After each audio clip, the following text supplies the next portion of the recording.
ప్రభుత్వం ప్రజలకు ఇచ్చిన హామీలు అమలు చేయలేని ప్రభుత్వం ప్రజలకు ఇచ్చిన హామీలు అమలు చేయలేని ప్రభుత్వం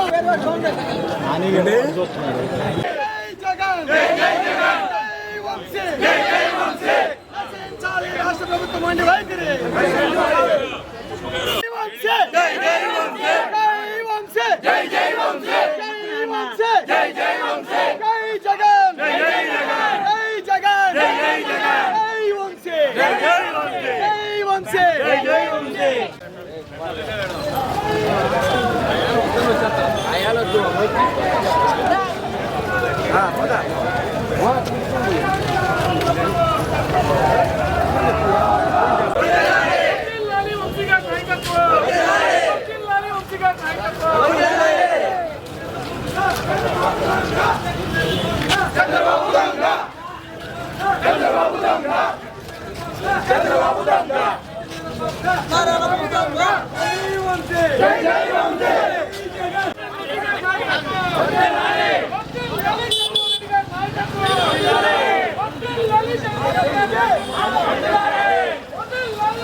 మీ ద్వారా ముఖ్యమంత్రి గారికి సిఎస్ గారికి అందజేయాలని కోరుతున్నాం.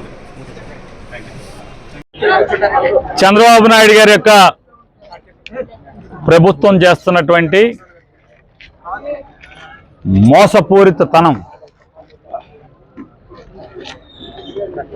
ఎన్నికల ముందు ఇచ్చినటువంటి ప్రతి హామీని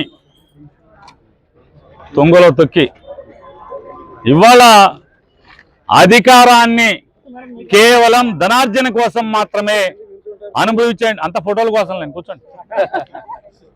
ధనార్జన కోసం మాత్రమే ఇవాళ వాళ్ళ ముగ్గురు పార్ట్నర్స్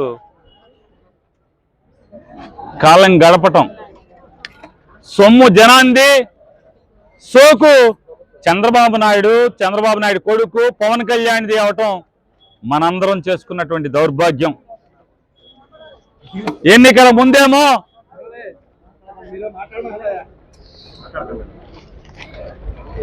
జగన్మోహన్ రెడ్డి ఇచ్చిన పథకాల కంటే కూడా ఎక్కువగా మీకు ఇస్తామని, జగన్మోహన్ రెడ్డి గారు చేసిన దానికంటే కూడా అదనంగా కూడా ఇస్తాను,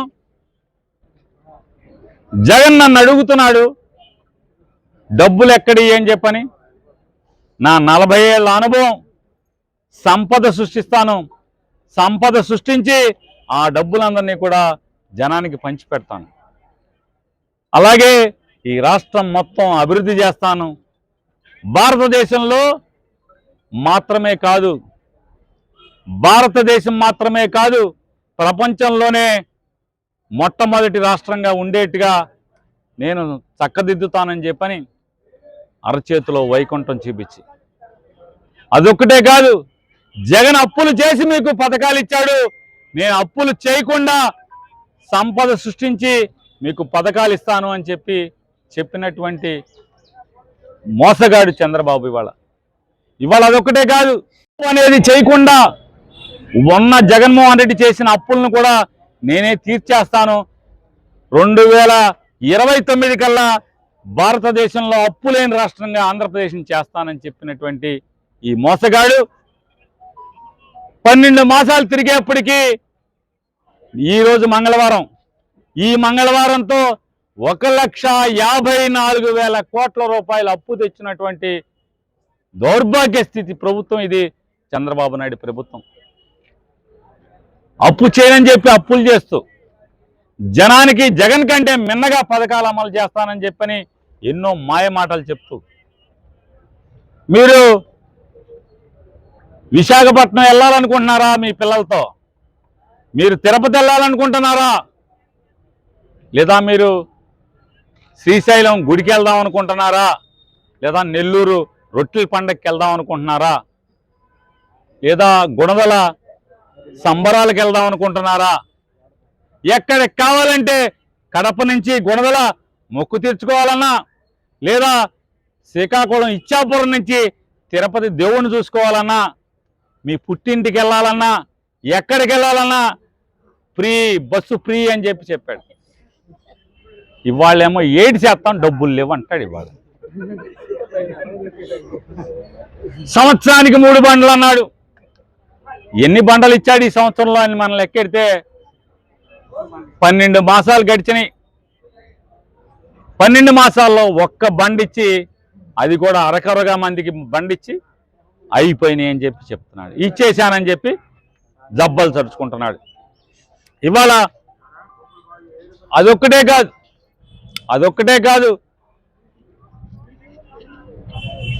సంక్రాంతి కల్లా రోడ్లు నున్నగా చేస్తా అన్నాడు. కానీ ఈ రోజుకి ఎన్ని రోడ్లు నడువులు పడిపోయేట్టున్నాయో మనం ఈ రోజు కూడా మనం చూసుకునే పరిస్థితి. ఇక పవన్ కళ్యాణ్ ఉన్నాడు. అతనైతే గిన్నిస్ బుక్లోకి ఎక్కిస్తాము, ఇది ఒక పండగలాగా, పల్లెటూళ్ళలో పండగలాగా వర్కులు ఇచ్చానని చెప్పాడు. కానీ ఎక్కడ కూడా ఆ మొదలైన పనులు సగం కూడా అవ్వలేదు, బిల్లులు రాలేదు. ఇవాళ ఆయన నిన్న మొన్న ఆ మధ్య చెప్పాడు, కూలీ అనే పదం వాడబాకండి ఉపాధి హామీలో అని చెప్పని. కానీ వాళ్ళకి రోజువారీ డబ్బులు ఇంతవరకు పడకపోయినా మాట్లాడే మొనగాళ్ళు లేడు ఇక్కడ ఎవడో కూడా ఈ ప్రభుత్వంలో. అదొక్కటే కాదు, ఇవాళ ఏ పథకం మీరు అడిగినా ఖజానా ఖాళీగా ఉంది, డబ్బులు లేవు అని చెప్పి పేదలుపులు అరిచేటువంటి చంద్రబాబు నాయుడు, పవన్ కళ్యాణ్, అట్లాగే నారా లోకేష్ నాయుడు, వీళ్ళు మాత్రం 3 హెలికాప్టర్లో తిరుగుతారు, 3 ప్రత్యేక విమానాల్లో తిరుగుతారు. లోకేష్ గారు భార్య పిల్లలను చుట్టాకి జనం సొమ్ముతో విమానం వేసుకెళ్తారు. చంద్రబాబు నాయుడు గారు వాళ్ళ ఇంటికి వెళ్ళి కొత్త ఇల్లు చూసుకుందామని చెప్పని హైదరాబాద్ వెళ్తాకి గన్నవరం కారులో రాడు. ఇంటికాయ నుంచి సచివాలయానికి హెలికాప్టర్, సచివాలయం నుంచి గన్నవరానికి హెలికాప్టర్, గన్నవరం నుంచి వాళ్ళ ఇంటికి విమానం. అంటే జనానికేమో పథకాలు ఇవ్వటానికి అప్పులు లేవంటాడు. ఆఖరికి చదువుకునేటువంటి పేద వర్గాలకి ఆ కులం ఈ కులం లేదు, ఏ కులమైనా పేద విద్యార్థికి సంవత్సర కాలంగా ఒక్క నయా పైసా ఫీజు రీయింబర్స్మెంట్ కాలేజీల్లో చెల్లించకపోవటం వల్ల ఇవాళ కాలేజీ యాజమాన్యాలన్నీ అమ్మా నాన్నల్ని వేధించి తల తాకట్టు పెట్టైనా నువ్వు ఫీజు కట్టమని చెప్పి ఒత్తిడి చేసి పరీక్షలు రాయనివ్వకపోతే మాట్లాడేవాడు ఒక్కళ్ళేడు. పవన్ కళ్యాణ్ మాట్లాడ్డు, చంద్రబాబు మాట్లాడ్డు, విద్యాశాఖ మంత్రి లోకేష్ కూడా నోరిప్పే పరిస్థితి లేదు. ఇవాళ వీళ్ళు దండుకు తింటం తప్పితే, జనం సొమ్ముని దండుకోవటం, హైదరాబాద్ వెళ్ళి దాచుకుంటాకి ప్రత్యేక విమానాల్లో వెళ్తాం తప్పితే ఒక్కడంటే ఒక్కడు కూడా జనం కోసం ఆలోచించేటువంటి లేడు, ఒక్కడు లేకపోవటం. ఇవాళ ఏ ఎమ్మెల్యేని చూసినా కూడా ఇసుక, నదుల్లో ఇసుక, ఊళ్ళో మట్టి, ఆఖరికి కొంతమంది ఎమ్మెల్యేలు అయితే చికెన్ కొట్ల మీద కమిషను, జాయింట్కి ఇంత, కేజీ మాంసానికి ఇంత అని వసూలు చేస్తున్నటువంటి దిక్కు మాలిన పరిస్థితుల్లో ఇవాళ ఉంటే ఒక్కడు మాట్లాడేవాడు లేడు, ఒక్కడంటే ఒక్కడు మాట్లాడలేడు. ఆడు ఈడు అని లేకుండా 164 మంది మళ్ళీ ఎమ్మెల్సీలు మొత్తం అంతా కూడా బ్రాందీల్లో మునిగి తేలుతున్న పరిస్థితులు ఇవాళ ఈ రాష్ట్రంలో ఉన్నాయి. బ్రాందీ వ్యాపారంలో ఈ చెయ్యట్టని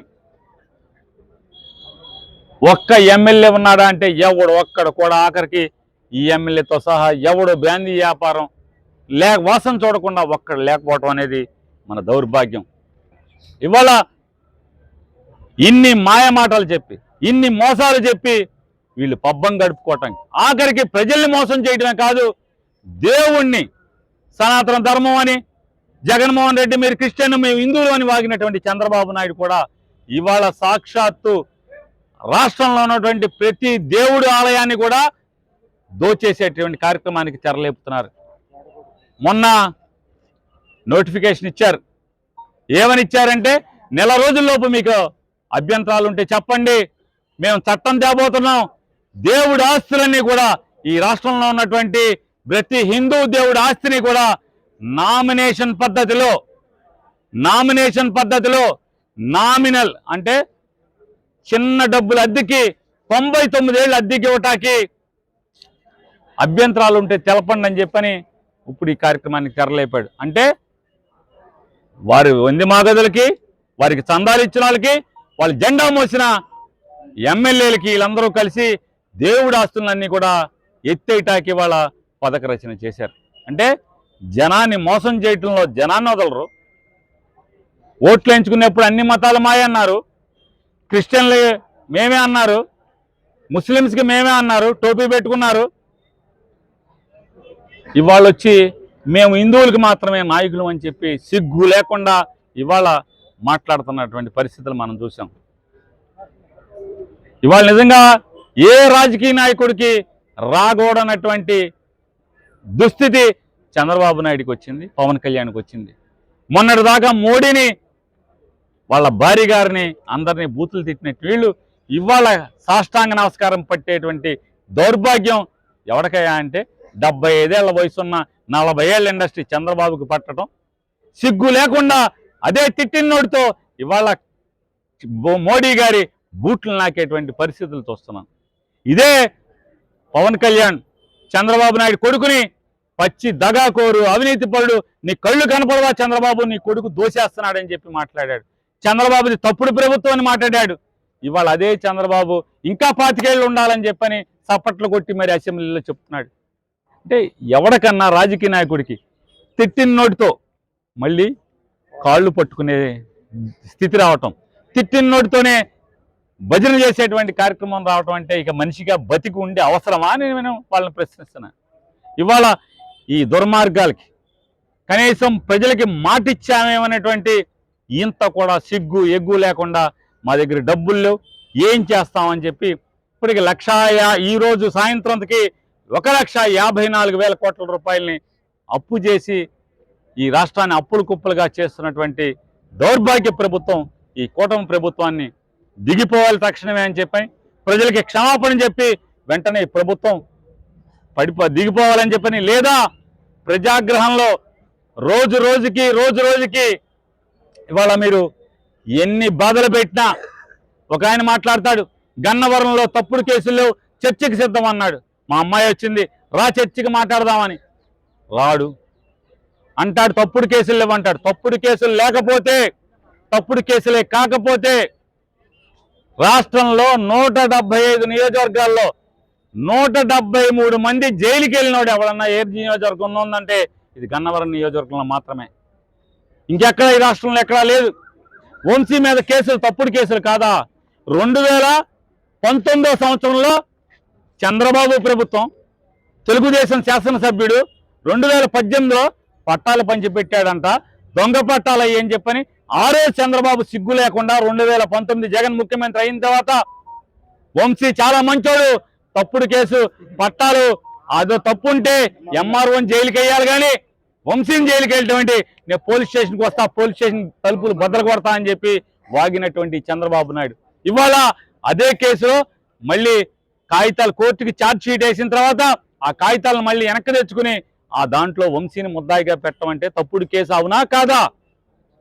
2016 సంవత్సరంలో ఎవడో ఒకడు ఆస్తి కొనుక్కున్నాడంట, ఎవరితో ఊళ్ళో తగాదా ఉందంట, ఎమ్మెల్యే దగ్గరికి వచ్చి మా ఆస్తి తగ్గు తీర్చమంటే అయ్యా సివిల్ మ్యాటర్ నేనెట్టా తీరుస్తాను, పోలీస్ స్టేషన్కి వెళ్ళి కంప్లైంట్ చేసుకో, లేదా సివిల్ కోర్టులో దావా వేసుకో అని చెప్తే వంశీ అవతల వాడితో కొమ్మక్కైపోయి నేను ఎమ్మెల్యే నమ్మినా వెళ్ళినా కూడా నాకు పని చేయలేదు కాబట్టి నా ఆస్తిని దొబ్బేశాడు వంశీ అని చెప్పని ఇవాళ కేసు. ఎందుకు ఇవాళ వచ్చావరా 2016 నుంచి అంటే అప్పటి నుంచి వంశీ అంటే భయం నాకు.